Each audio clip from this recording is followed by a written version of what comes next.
Hi there, Gemini. Thank you for joining me for your weekly forecast for week commencing the 13th of July.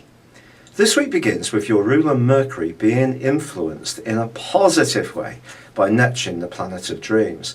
Now that hasn't always been the case this year, when the two have actually been on quite challenging terms. But as you go into this week, if you do have an idea which requires some imagination, as well as blending it to a more practical take, then go with the flow. There may be something that you can really do that is very productive. But as this week goes on, Mars and Pluto are in conflict.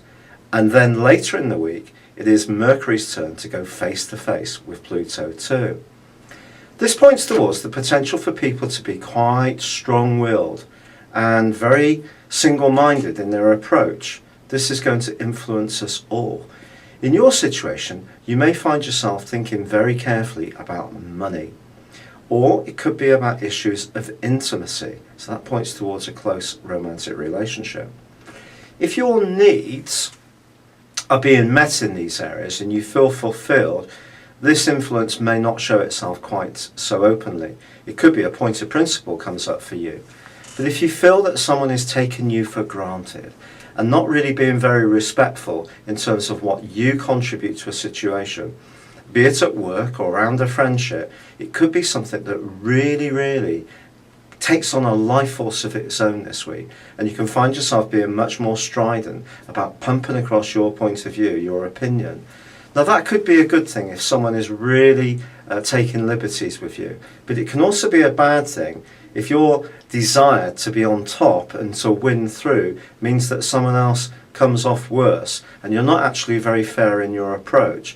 So for us all, it's about striking the balance, because there is going to be a lot more energy around which can give us a lot more desire to get what we want. And desire sometimes, especially when Mars is concerned and when it links to Pluto, as it does this week, can mean people take shortcuts or disregard the feelings of other people.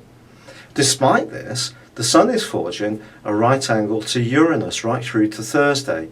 And it could be, therefore, that there's an opportunity that's going to come up for you this week, which is almost like a fork in the road. It could be something you're highly tempted by financially, but will your heart be in it? Will it feel right? And you need to keep listening to those senses. In fact, by the time of the new moon on Thursday, which does point towards the opportunity to improve your resources in the next couple of weeks, well, this is going to be linking into Uranus as well. So that means hunches around financial opportunities are ones you do need to stay very much tuned in to. As the week comes to a close, Venus is moving out of a very charismatic part of your scope for communication, but it moves into one which can see you in the weeks ahead thinking a lot more about where you live or how you live there. And it could also be that you're going to make some decorative changes, or maybe some changes even to your garden, if that's an area that you gain a lot of comfort and satisfaction from spending time in. It's been a real pleasure being with you. Thank you for joining me. Good luck and goodbye for now.